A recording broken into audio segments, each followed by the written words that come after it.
Kenapa rumah Belanda lebih dingin? Itu pertama adalah... Wah, ini pertanyaannya agak PR nih. Oke, saya tarik napas dulu.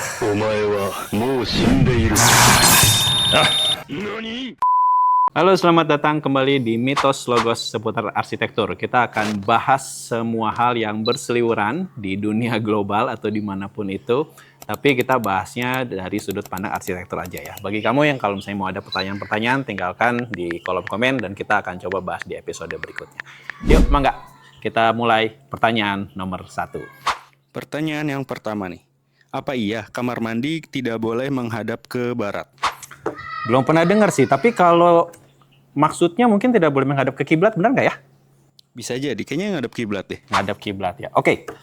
Memang ada beberapa hadis yang mengatakan bahwa kalau misalnya Muhammad itu dia mau buang air kecil, itu dia mencari tempat dan dia mengira-kira di mana posisi kiblat berada, lalu dia akan mencari tempat yang tidak menghadap ke sana. Nah, hal itu yang dijadikan basis atau enggak pemikiran awal kenapa kita tidak boleh menghadap kiblat pada saat kita melakukan kegiatan buang air kecil atau buang air besar. Berikutnya itu diaplikasikan kepada arsitektur. Jadi kalau misalnya punya toilet, nah itu tuh sebaik mungkin itu kita tidak menghadapnya ke arah kiblat gitu ya. Bisa jadi lurus langsung atau bisa jadi kebalikannya gitu ya, reverse. Nah, tapi itu berdasarkan pemahaman pribadi saja ya. Kita tidak mau bahas dengan situ. Kalau misalnya ada yang setuju untuk tidak menghadap kiblat, ya monggo. Yang kalau misalnya punya argumen lain, penafsiran lain, monggo. Kita nggak di sana. Yang pasti adalah bahwa kalau kita buka peta geografis dunia, Indonesia itu letaknya ada di garis khatulistiwa kurang lebih ya. Ada 2 kota tuh yang kena, ada Pontianak sama Sawah Lunto kalau tidak salah. Dan kalau kita tarik garis lurus ke arah barat, itu tuh nyampainya cuma di Somalia atau di Tanzania. Jadi saya pikir kalau misalnya katanya tidak boleh menghadap barat, itu kurang tepat. Karena baratnya ya ke Afrika tuh semua. Tapi kalau menghadap kiblat, nah itu mungkin harus hati-hati. Kembali lagi, kamu pahamnya seperti apa?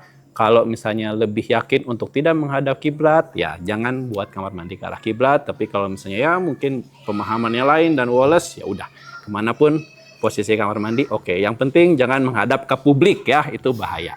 Oke, monggo, kurang lebih seperti itu. Kita masuk ke pertanyaan nomor 2. Kenapa rumah-rumah di zaman Belanda adem padahal nggak pakai AC? Apa ada noninya? Ada noni. Bukannya asik ya, itu beli rumah gratis cewek ya. Oke. Kenapa rumah Belanda lebih dingin daripada rumah-rumah zaman sekarang? Pertama ya, rumah Belanda itu dibikin kurang lebih sekitar 100 tahun yang lalu. Itu belum ada global warming tuh. Dunianya juga masih lebih adem daripada sekarang. Itu nomor 1 ya, kalau dari sisi geografis. Nah, tapi kita akan bahas dari sisi arsitekturnya. Kenapa rumah Belanda lebih dingin? Itu pertama adalah karena bentuknya. Belanda tuh butuh waktu panjang ya untuk research and development sehingga dia bisa membuat rumah atau enggak villa yang nyaman banget untuk ditinggalin.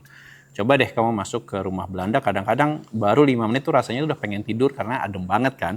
Nah, pertama kalau kita lihat adalah bentuk atap yang tinggi banget. Kenapa dia bikin atapnya tinggi banget? Nah, itu tuh adalah tempat untuk kita menangkap panas sebelum akhirnya masuk ke dalam ruangan.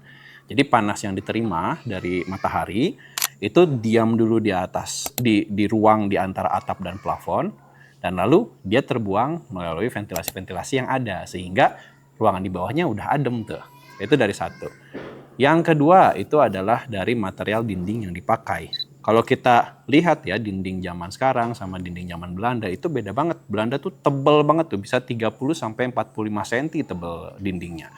Nah, itu bisa dipakai untuk mereduksi panas yang ada di luar sehingga di dalam itu udah dingin. Bahkan ada time delay di mana pada siang hari di luar panas, di dalam dingin. Pas malam kebalikannya. Di luar dingin, panas yang tadi siang itu udah dipanasin, masuk ke dalam. Jadi ruangan di dalam akan menjadi lebih hangat. Itu yang kedua.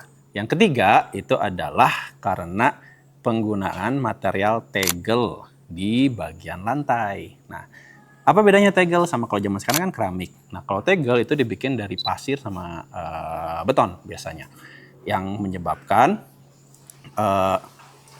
posisinya itu, surfaces-nya itu nggak ada porinya. Dengan begitu, dingin yang terasa itu akan menjadi lebih kuat. Itu tuh jadi alasannya. Ada 3 ya. Jadi yang pertama itu adalah bentuk atapnya. Yang kedua itu adalah material dindingnya yang tebal. Yang ketiga adalah penggunaan tegel sebagai lantai. Oh, jadi aman ya, nggak ada noninya nih. Noninya ada mungkin, tapi kitanya aja nggak lihat. Yuk kita masuk ke pertanyaan ketiga. Silakan. Ya, pertanyaan yang ketiga nih. Emang kalau bikin masjid harus pakai kubah ya?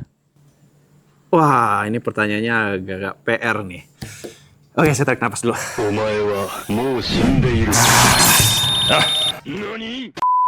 Bangunan peribadatan. Oke. Tidak spesifik itu masjid, gereja, pura, wihara, sinagog, ya. Bangunan peribadatan. Oke. Secara teorinya adalah bangunan peribadatan itu akan mengikuti dan menjadi representatif dari manusia dan alamnya. Oke. Nah, oleh karena itu, kalau misalnya manusianya adalah manusia yang futuristik, manusia yang pintar, dan alamnya juga mendukung, maka bangunan peribadatannya juga akan seperti itu. Kalau dia ada di lingkungan yang manusianya cinta lingkungan, maka bangunan peribadatannya juga biasanya akan merepresentatifkan manusianya itu. Nah, cerita kenapa masjid harus pakai kubah, referensi yang paling banyak kita temukan itu adalah dikarenakan berhasilnya Mehmed II itu merebut Konstantinopel dari Bizantium. Nah, di sana itu ada satu bangunan peribadatan yang megah banget, pada saat itu dijadiin gereja, namanya Hagia Sophia. Nah, karena Mehmed ini influence-nya sangat besar sekali dan juga orang-orang tuh pada berdatangan ke sana untuk beribadah, maka mulailah orang berpikir bahwa wah, masjid itu bentuknya harus seperti yang di Hagia Sophia tuh. Karena apa? Karena megah, karena keren kayak gitu. Nah, tapi kalau kita mundur, ya justru sebenarnya itu adalah gereja yang dibikin oleh Bizantium. Kenapa? Karena mereka sudah lebih pintar dan sudah menemukan bentuk ark lebih dahulu dibandingkan orang-orang dari Arab dan juga dari Turki. Nah, sekarang kita bawa ke Indonesia nih. Kan ada pedagang Arab, mereka menyebarkan agama di Indonesia dan mereka membangun bangunan peribadatan. Apakah langsung bentuknya kubah? Ya enggak, karena bikinnya susah. Bentuknya seperti apa? Cenderung mengikuti dari bentukan-bentukan yang ada di sana. Makanya kalau misalnya kita pergi ke Sumatera Barat, di sana masjidnya justru bentuknya bagonjong loh. Kalau misalnya kita ke Jawa, masjidnya bentuknya joglo. Kalau misalnya kita mungkin agak ke pinggir itu, atau nggak di Sunda, itu bentuknya ada tumplek-tumplek. Biasanya 3 biji karena dia merepresentatifkan ganjil. Karena kan Tuhannya ganjil ya, bukan genap. Nah, oleh karena itu, teorinya adalah bentukan bangunan peribadatan itu merepresentatifkan manusianya, bukan kepada agamanya. Kalau misalnya kamu jalan ke Rusia, ya di Omsk, itu banyak gereja bentuknya kubah. Bahkan di Yerusalem pun kalau misalnya kesempatan ziarah ke sana, itu gereja bentuknya kubah. Ya representatif pada manusianya, bukan kepada agamanya. Oke? Begitu ya? Jelas? Ya, jelas. Jadi nggak harus pakai kubah ya sebenarnya masjid tuh. Iya, itu kalau sukanya bentuknya kubah ya monggo lah. Hanya kalau sekarang kayaknya sudah jadi simbol ya. Kalau kubah itu artinya pasti Islam. Kalau di sini gitu. Tapi kalau di luar yang enggak. Oke, sekian. Oke, Cukup. begitu saja ya. Cukup. Terima kasih atas pertanyaan-pertanyaan yang hari ini agak sedikit menyeramkan pertanyaannya. Tolong dikasih pertanyaan yang lurus-lurus aja. Jangan yang agak jebakan-jebakan karena saya jawabnya susah. Oke, sampai ketemu di Mitos Logos berikutnya.